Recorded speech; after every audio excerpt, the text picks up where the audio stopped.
The billionaire CEO recognized the twins before he recognized her. He recognized my children before he remembered my name. One look at my twins in that glittering ballroom, and the billionaire who once threw us away went white like he'd just see his past walking toward him in duplicate. In that moment, it wasn't his money at risk, it was his legacy, my dignity, and 16 years of silent sacrifice he thought he'd buried. What he didn't know was that the real reckoning wasn't him seeing their faces, it was them finally hearing why he chose his empire over their first breath. And if you've ever watched a man come back only after you've done all the hard years without him, you're going to feel every second of what happens next. Because once I start telling you what he did, and what I did with the second chance he didn't deserve, you won't want to miss how this ends. I almost didn't go that night. The invitation sat on my kitchen counter for 3 days. Heavy cardstock with gold lettering, his foundation's logo pressed into the corner like a brand I thought I'd outgrown. "Big donors, Stacy," my director Ruth had said, sliding it across my desk. "Good visibility for the literacy program. Bring the twins, there's a teen leadership segment." I told myself it was harmless, that 15 years in a different tax bracket meant whatever was between us had evaporated. But when I stepped into that ballroom, I knew I'd lied to myself. Money has a sound. Soft jazz humming in the background, careful laughter that never quite reaches the eyes, the clink of crystal as people toast to futures they already believe they own. The chandeliers threw warm light over everything, making even guilt look expensive. Davis walked slightly ahead of me, tall for 16, shoulders squared like he was preparing for a battle no one had announced yet. Donna stayed close to my right side, her eyes doing what they always did, taking in everything and revealing nothing. My twins. My whole life's work in 2 bodies. 16 years of scraped knees, half-finished science projects, ER visits, and whispered prayers at 3 a.m. 16 years of raising children their father never came to meet. And then I saw him. Henry Fulton, older now, sharper. The boy who once swore he'd change the world had turned into the man who owned half of it. There he was, standing near the stage, laughing with a cluster of men whose watches could pay my rent for a year. His smile was smooth, his posture effortless. The room seemed to lean toward him. For a second, all I could see was the man from 16 years ago, the one who'd kissed my forehead and promised, "We'll figure it out," before choosing his empire instead. Then his gaze shifted, not to me, to them, first to Davis. I saw it, the way his easy grin stiffened, just a little. The way his eyes narrowed, not in suspicion, but in recognition he couldn't explain yet. Then to Donna. His hand stopped halfway to his champagne glass, his brow furrowed. His entire body went still in the middle of swirling wealth and conversation. He stared too long, too hard. He wasn't seeing 2 teenagers anymore. He was seeing patterns, the angle of Davis's jaw, the stubborn line of his shoulders. The way Donna tilted her head when she studied the room, like she was reading people the way other girls read books. They were strangers to him, and yet they weren't. "Mom," Donna murmured without moving her lips. "Why is that man looking at us like that?" "Because he recognizes himself," I thought. "Before he even recognizes me." He took a step forward, then another. The crowd thinned around him like the sea parting on instinct for its owner. But this wasn't control. This was disbelief. His eyes finally lifted from their faces and crashed into mine. For a moment, time folded. The ballroom disappeared. I was back in his office, back in his shadow, back in the version of myself who still believed love could make a man choose differently. "Stacy?" he whispered. My name sounded fragile coming from him, like it might break if he tried to say it at full volume. I didn't rush to answer. You don't always owe the past a response. He moved closer until he was right in front of us, the distance between us smaller than it had been in years, and yet full of everything he'd missed. His gaze darted between their faces again, and I could see it, the math sliding into place behind his eyes. "How old are they?" he asked, voice hoarse. 16, I said. The number hit him like a punch. His grip tightened on the glass. His shoulders dropped. "They're twins?" "Yes." I let the words sit there, steady and unshaken. "Davis and Donna." He swayed just slightly. The man who kept markets calm with a sentence couldn't keep his own breathing steady. "They're mine," he breathed. "No," I corrected quietly but firmly. "They're ours." That was the first crack, not in his reputation, in his denial. "Mom," Davis asked, confusion edging into his voice, "do we know him?" Henry's face crumpled, just for a second. enough for me to see the boy I used to know behind the armor of the billionaire he'd become. "I'm your father," he said, the words scraping their way out. And I didn't earn the right to say that. If you're still watching this and your chest feels tight because you've lived through a different version of the same abandonment, stay with me. You're not watching for entertainment anymore. You're watching for recognition. Tap subscribe if you haven't yet so you don't miss the rest of this story, because the real healing doesn't start here, it starts after this moment. The question that should have come first came from the one who'd always seen too much. Donna looked straight at him, eyes level. "If you're our father," she asked, "then why did you leave?" No softness, no sugara, just the clean edge of truth. The entire ballroom seemed to inhale at once. The band kept playing, glasses still clinked. But there was a circle of silence around us now, one of those invisible ones where people pretend not to listen while clinging to every word. Henry opened his mouth, closed it, then dropped his gaze for a second like he was bracing himself against a memory. And just like that, before he could answer, the past pulled me under. 16 years earlier, his office had smelled like leather ink and the faint citrus of whatever expensive cologne he wore back then. His desk was a fortress of neatly arranged documents, contracts, and projections. Everything in that room said, "I know where I'm going." Everything except me. "Henry, I need to talk to you," I'd said, standing on the other side of that desk, like someone waiting for an interview, not a lover sharing life-changing news. He didn't look up right away. His thumb hovered over his phone, answering an email, half listening like he always did when the subject wasn't profit. 2 minutes, he murmured. Go do 2 minutes. I remember thinking my whole life is about to change and he thinks it fits in 2 minutes. "I'm pregnant," I whispered. The phone stopped midair. He finally looked at me. Not with joy, not with shock, with calculation. You can't fake the difference. "What did you say?" he asked, like he needed to hear it phrased in a way that fit his schedule better. "I'm pregnant, Henry. We're going to have a baby." Silence stretched. Then he leaned back in his chair, exhaling slowly. "Stacy, you know what's happening right now with the company," he said. "We're about to go public. I can't afford any complications.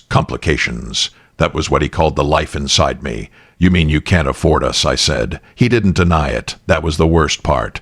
"I'm not saying I won't support you," he continued quickly. "I'll send money. I'll make sure you're taken care of. But a baby? A public relationship? Right now? It would ruin everything I've worked for." There it was. Love on one side, legacy on the other, and me suddenly realizing which column I'd been placed in.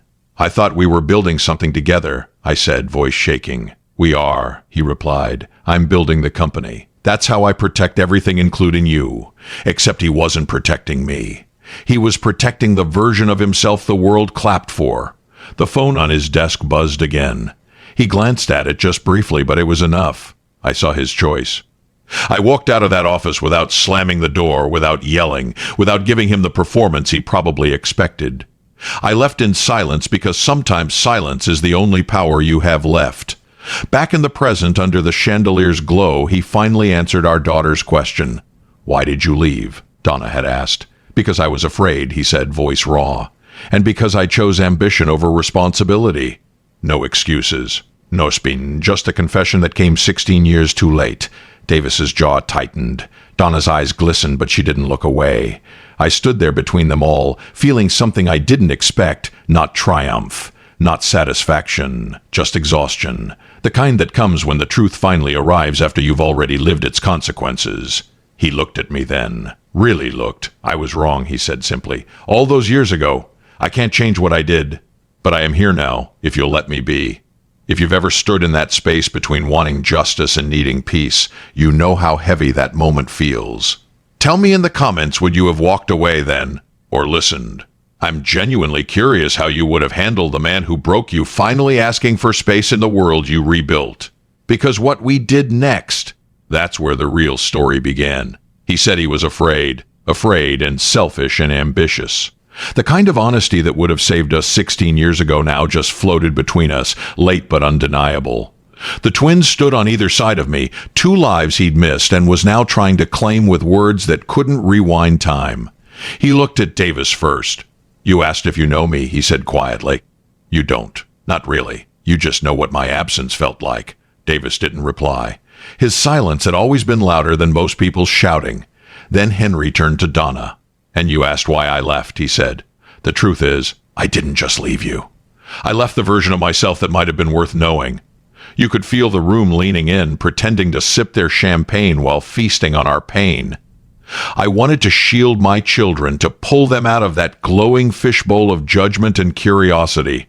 But I also knew something else. This was their truth, too. They had a right to hear it from the man who caused it. Can we talk privately?" Henry asked, his voice barely above a whisper now. For a second, I considered saying no. For all the women watching this who've been there, you know that urge, don't you? That instinct to slam the door once you've finally gotten your apology? But I looked at my twins, at their confused, questioning faces, and I knew this wasn't about my pride anymore. "Not here," I said. "Not like this. We'll talk later." His shoulders dropped in relief and dread all at once. If you're still here listening to this, it's probably because some part of you is waiting for justice, or maybe for healing. Either way, don't go yet. Hit subscribe so you don't miss how this unfolds, because trust me, what comes after this confrontation is the part most people never get to see. Our first dinner together felt like walking on glass in nice shoes. We met at a small restaurant across town a week after the fundraiser. No photographers, no speeches. Just a corner table, too many forks, and a waiter who smiled too widely for a night so fragile. Henry stood when we walked in. No entourage. No phone. Just a man who looked like he'd rehearsed 1,000 apologies and decided to say none of them right away. "You all look really nice," he said. Davis gave a stiff nod. Donna mumbled a polite thank you. The hostess led us to our table. Menus opened and stayed open longer than necessary, giving us something to hide behind. The silence between us had weight, history, and 15 different versions of what now? Folded into it. Henry finally cleared his throat. "So, Davish, your mom mentioned you like engineering." Davis shrugged. "It's something I'm good at." "I know a robotics lab downtown," Henry said. "I could talk to a few people, maybe get you an internship. Real experience. Good for your resume." Davis's eyes flickered. Interest, hesitation, pride. "That's a lot," he said. Henry, encouraged, turned to Donna. "And your music. There's a conservatory I don't need any favors," she interrupted gently, her voice calm but firm. "Thank you, though." He froze mid-offer. He meant well, but he was trying to throw money at a wound that needed time, not upgrades. "They don't need your power, Henry," I said quietly. "They need your time." He looked at me then. Really looked, and something in his expression crumpled. "You're right," he said. "I just don't know how to show up any other way." Yet, the rest of the meal limped along in fits and starts. Stiff small talk, awkward stories, long pauses where everyone pretended to study their plates. But there were little glimmers. Henry laughed too loud at one of Davis's dry jokes about school politics. Donna rolled her eyes, but there was a ghost of a smile on her lips. He made mistakes, offered too much, asked the wrong questions, tried too hard. But every time one of them flinched or pulled back, he didn't argue or blame. He just said, "I'm sorry. I'll do better." That was new. If you've ever watched a man really try, not for show, but from somewhere deep and shaken type trying matters in the comments, because some people don't understand how holy those little efforts can be after years of hurt. When we left the restaurant, the night air felt cooler, cleaner. The twins walked ahead of us whispering. At the curb, Henry hesitated. "Thank you for coming," he said. "It's a start," I replied. "Nothing more, nothing less." He nodded like he understood he hadn't been given forgiveness, just a doorway. What surprised me wasn't that Henry showed up again.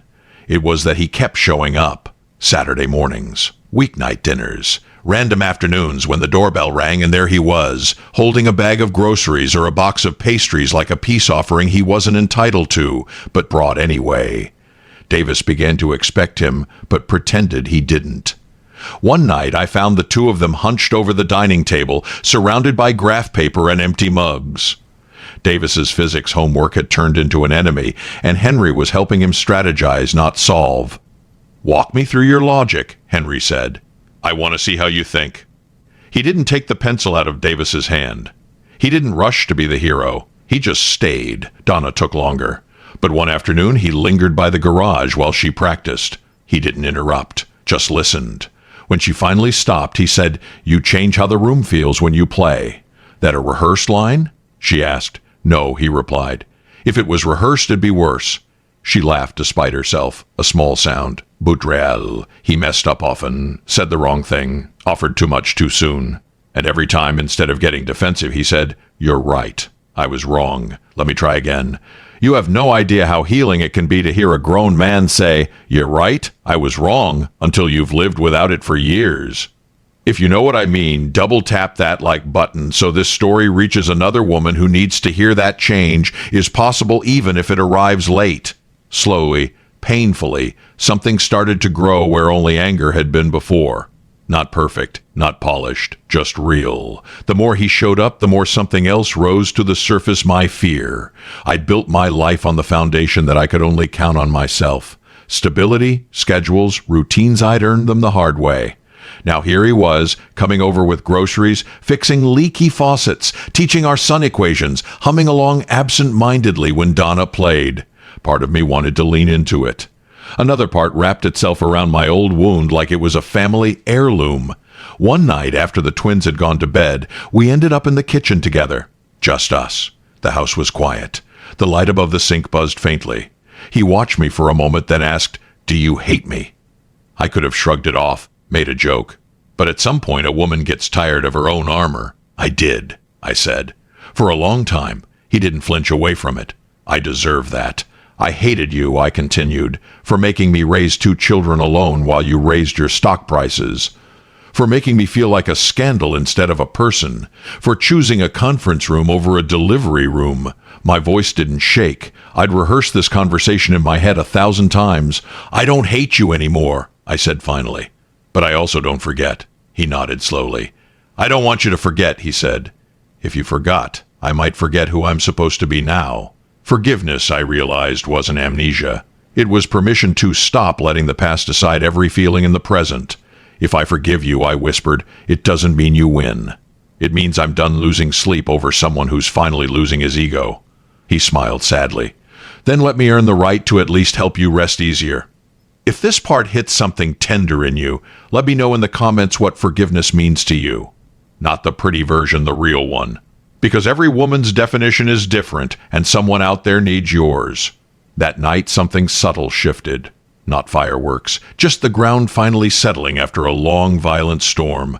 The day it happened was painfully ordinary. Davis's big project was due. The living room was a battlefield of cardboard, wires, and crumpled pages. He was one mistake away from giving up. Henry arrived with his usual knock. 3 short taps. He stepped in, took one look at the chaos, and said, "Looks like genius at work or a crime scene." Davis groaned. "It's not working. Nothing balances right." Henry walked over. "Show me." He didn't take over. He didn't roll his eyes. He just listened, asked questions, held pieces while Davis adjusted angles and screws. They worked side by side like that for almost an hour. No drama. Just 2 people trying to make something stand on its own. And then, without warning, it slipped out. "Dad, can you hold this a little higher?" Silence. The word hung there, soft and explosive all at once. Davis didn't even realize he'd said it. He was too focused on the hinge. But Henry heard it. So did I. So did Donna, listening from the doorway. Henry froze for half a second. Then he swallowed, steadied the piece, and said only, "Like this." No announcement, no emotional monologue, just acceptance like the word had been entrusted to him and he intended to carry it carefully. Later, when Davis's brain finally caught up with his mouth, he stammered, "I mean." Henry shook his head gently. "You don't owe me that word," he said. "But I'll spend the rest of my life trying to deserve the fact that it slipped out anyway." Donna watched all of this from the side, her expression softening in a way I hadn't seen before. That was the day the house felt different, not because a man earned a title, but because a boy decided for one brief, honest moment to use it. If you've made it this far, your heart has walked through a lot with mine. Go ahead and subscribe if you haven't yet, because the way this story ends isn't loud, but it is deeply, quietly satisfying. And you deserve to see what real choosing looks like when it finally arrives. As months passed, Henry's choices stopped sounding like speeches and started looking like habits. He turned down weekend conferences, left his phone in his pocket when he was with the twins, told his board, calmly and clearly, that his personal boundaries were not up for negotiation. The media buzzed, speculated, tried to turn our lives into content, but inside our 4 walls, things were simple. Donna called him when her guitar string snapped. Davis texted him pictures of his project progress. They didn't tiptoe anymore, they expected his presence. One evening, after a particularly noisy family dinner, I watched him load the dishwasher like it was the most natural thing in the world. "You know," I said, leaning on the counter, "there's a version of you out there in old articles that wouldn't recognize the man stacking plates in my kitchen." He smiled. "Good," he said. "Maybe that version needed to retire." He wasn't auditioning for sainthood. He was choosing a life where being a father and a partner mattered more than being a headline. For the first time, I let myself wonder not just if I could trust him as a father, but if, someday, I could trust him again as a man. If you've ever been in that in-between place, not quite broken, not quite ready hit like so this video reaches more women standing in that doorway. Because that question, can I choose him again, isn't small. It's sacred. One quiet evening, all four of us ended up in the living room. No special reason, no celebration. Donna played something soft on her guitar. Davis scrolled through college options on his laptop. Henry sat on the floor, leaning against the couch, close enough to touch but not crowding me. The TV was off. The world outside could have been on fire and we wouldn't have noticed. I looked around and realized this was it. Not the ballroom, not the office, not the apology. This ordinary little moment filled with people who finally knew where they belonged. Henry glanced up at me, catching my stare. "You okay?" he asked. I nodded. "I'm more than okay," I said. I used to think recognition was about being seen, being noticed, being remembered by the person who hurt you. But sitting there, surrounded by our children and the man who finally learned to stay, I understood something else. Recognition isn't just being seen, it's being chosen. Chosen in the small things, chosen when no one's watching, chosen not as an afterthought but as a priority. He didn't recognize me first that night in the ballroom. He recognized the twins. But over time, as he kept showing up, he began to recognize me too, not as a mistake, not as a chapter he should have edited out, but as the foundation of the family he almost lost. And for the first time, I let myself choose back, not blindly, not instantly, but fully. If you've walked this whole road with me, thank you. Tell me in the comments, do you believe people can truly change? Your answer might be exactly what another woman needs to read tonight. And if this story touched something deep in you, don't forget to like, subscribe, and stay close, because around here, we don't just tell stories. We make sure no woman has to feel invisible inside her own. He didn't recognize me first. He recognized our children, but this time he chose us.